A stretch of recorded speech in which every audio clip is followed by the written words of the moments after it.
bonjour. Pouvez-vous nous expliquer le principe et le tout, en fait, s'il vous plaît? On est une pâtisserie franco-japonaise. D'accord. Voilà, donc on a en gros 3 parties. La partie japonaise vraiment très traditionnelle. Je vous invite à aller voir ici, ce sont les wagashi. Donc, wagashi en japonais, ça signifie littéralement gâteau japonais, pâtisserie vraiment qui vient du Japon. Traditionnellement, c'est servi avec le thé, mais ça se mange aujourd'hui vraiment comme ça pour le plaisir tout seul. Principalement des farines de riz, du haricot rouge, du haricot blanc, de la châtaigne, quasiment tout naturellement vegan, parce que là c'est traditionnellement plutôt végétal. Donc ça c'est la partie wagashi. Bon évidemment on fait tout maison, mais principalement avec des produits bio. Ensuite on a les dorayaki, qui sont aussi un wagashi. Qui sont là. Donc les dorayaki, c'est un biscuit japonais à base de miel, de mirin, sirop japonais. Vous avez un fleur de sel de guérande, ganache chocolat de matcha, du mochi, et puis on a aussi des fruits de saison, en vrai c'est Noël. On les a pas, mais on fait beaucoup en fonction des saisons. Parce que les wagashi, c'est vraiment l'esprit que ça suive les saisons, les fêtes japonaises. On a notamment en ce moment un toji, parce que le 22 décembre, les Japonais font des bains de yuzu en fait. Ah, des bains de yuzu. Tout à fait. Donc on a un yuzu frais. Dans lequel il y a une gelée de lait de soja, jus de yuzu et azuki confit. Pareil, toutes les maisons, et c'est spécialement pour la fête du 22 décembre, donc c'est complètement éphémère. D'accord. Et c'est un peu comme un pudding en fait ou... Non, à l'intérieur, c'est plus comme une sorte de panna cotta. Ah d'accord, voilà. Donc ça a été bloqué à la gelée ou ça a été cuit? Tout à fait, c'est de l'agar-agar. D'accord, très bien. En japonais, voilà, c'est un produit traditionnel. L'agar-agar, c'est un peu nouveau pour nous.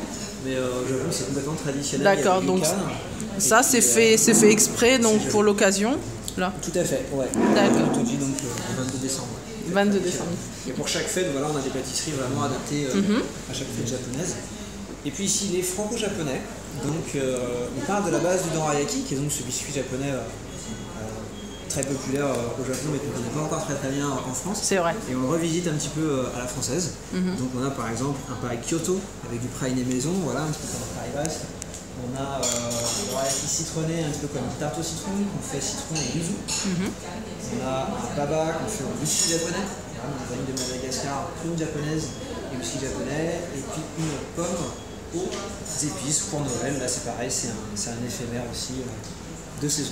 Bien sûr, on fait le haricot rouge aussi maison, hein, c'est un peu la star en général, puisque les gens viennent pour ça, clairement.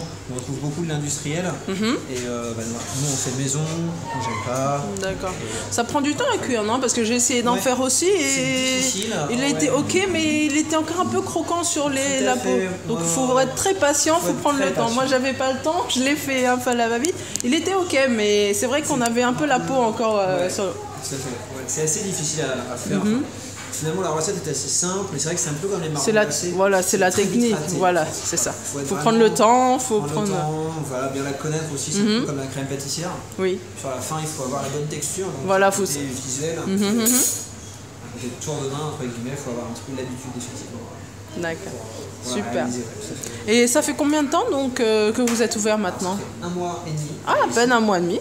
Voilà, ça fait par contre, on est deux en pâtisserie, donc le chef, M. Murata Takadori, et moi-même, Thomas Gaillard. On s'est rencontrés chez Walaku, en fait. Voilà, c'était un salon de thé qui était lié au restaurant Aida. D'accord. Au 7e arrondissement, ils ont une étoile Michelin, eux, en restauration teppanyaki, donc cuisine japonaise traditionnelle. Voilà, et donc le monsieur était chef pâtissier de chez Aida, on a travaillé ensemble. Et puis on a ouvert ici. Il y a un mois et demi, on s'est agrandi aussi, puis on a amené un petit peu les wagashi, parce que les gens, c'est vrai, connaissent pas très bien la pâtisserie. C'est vrai. Donc on l'a amené voilà, ici, dans le quartier Sainte-Anne.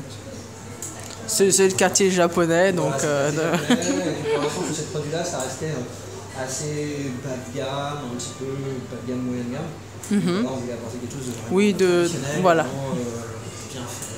Super, d'accord. Et vous avez donc là une partie salon de thé où on peut déguster donc toutes vos pâtisseries ici, en plus des poissons et des boissons, des thés. Ouais, tout à fait. D'accord. Voilà, thé japonais bio. C'est du café filtre aussi à la japonaise avec des V60. D'accord. Japonais, voilà. Donc un peu plus doux et moins fort, c'est pas du tout un express, c'est plus aromatique. Du chocolat chaud maison aussi, chocolat chaud au hojicha. Ah ok, d'accord. Du chocolat chaud au sobacha, sarrasin torréfié japonais. Intéressant. Hyper intéressant. Ouais. Les gens aiment beaucoup, on nous demande même parfois à remporter. Alors on fait Voilà. pas, mais... D'accord, bah, je reviendrai tester ça. Mais pour l'instant, vous faites pas de salé. Pour l'instant, que du sucré. Non, on le fera un jour. Un jour. Peut-être à partir du mois de février. Pas tout de suite, oui. D'accord. Ok. D'accord, bon, ben, merci beaucoup de votre temps. Et puis, bon, bah, je vais goûter ça. Merci bien, bonne journée, au revoir. Ah, très gentil ce monsieur donc dans cette pâtisserie. Je vais goûter ça à la maison et je vous dirai comment c'était. Ça a l'air pas mal. De la dégustation. Alors, je vais tester le dorayaki garni de haricots rouges et mochi de la pâtisserie Tomo. Ça sent trop bon. Ça sent super bon. Et en plus, le petit gâteau, là, le petit pancake, il est fait limite à la minute. Hein. Ils en refont tout au long de la journée. Vous voyez ici, donc,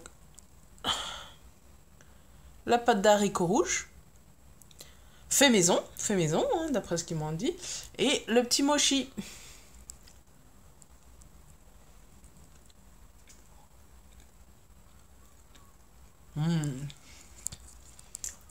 C'est bon. Ça change des dorayaki, vous savez, on en trouve comme ça au supermarché asiatique ou coréen, qui se trouve aussi rue Sainte-Anne, en surgelé ou en pas surgelé, mais sous vide.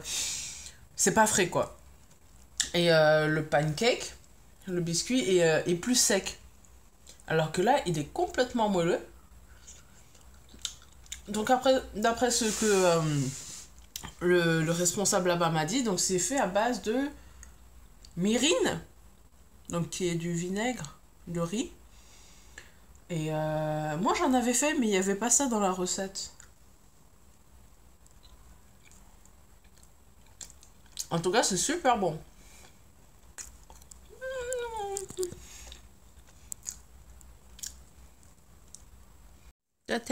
C'est l'heure de la dégustation. Alors, pour celui-là, le baba au rhum, qui vient avec une petite crème vanillée, il y avait 2 pipettes. 2 pipettes, je pense que c'était du sirop de rhum ou du rhum. Un peu sucré. Donc, le biscuit, à la base, est déjà imbibé. Et, je crois qu'on en rajoute un peu. Là, on le voit qu'il est bien imbibé. Là, je vais goûter celui-là d'abord.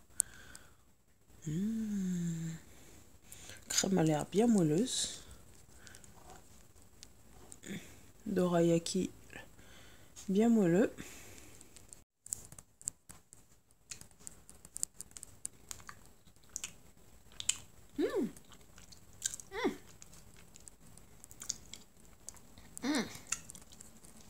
C'est bien acide. C'est bien acide, mais c'est bon. C'est très bon. Celui-là, hop, il y aller d'un coup sec. Hop. Voilà, c'est le baba. Dorayaki baba. Et c'est un, je sais pas si c'est un rhum ou un whisky japonais qui est imbibé. Tiens. Tu me dis si c'est bon. Tout pourri.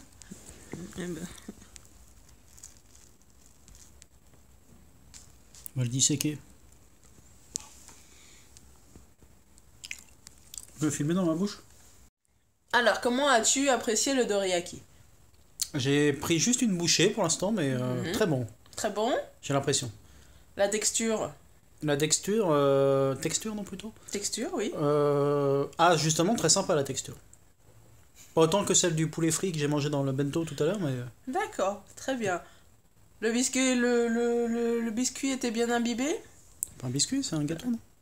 C'est un biscuit pancake du dorayaki, comme on peut dire ça. Ouais, d'accord. Oui, c'est bien imbibé, mais ça aurait été mieux si ça avait été plus alcoolisé. C'était pas très alcoolisé, alors? Non, c'est un peu pour les... Voilà, tu peux boire ça et rester à jeun, quoi. D'accord. Et la chantilly était Elle était parfumée à la vanille, c'est ça? La chantilly était blanche, mousseuse, enfin, onctueuse, et avait un goût de... Je sais pas, j'ai pas trop de palais, alors je pense que mon témoignage va pas forcément te servir à grand chose. Donc voilà le testing pour ces pâtisseries. Elles sont vraiment pas mal. Comme le responsable de la boutique nous a dit, ils changent toutes les saisons. Voilà l'invité mystère. Et non, très bon. À essayer. Je vous mettrai l'adresse en bas. Ils sont ouverts que depuis 1 mois et demi. Mais ce qui est intéressant, ça serait aussi justement de... Non, je veux pas. D'aller consommer sur place où il y a un salon de thé, on peut prendre donc des thés, différents thés japonais. De plus, ils font des chocolats chauds avec du thé fumé, des chocolats chauds un peu spéciaux. Des chocolats chauds un peu spéciaux, donc à essayer. Donc voilà, j'espère que ça vous aura plu, que les vidéos vous auront fait rigoler. Et ils font du riz cantonné. Voilà. Je vous dis à la prochaine. Bye bye bye.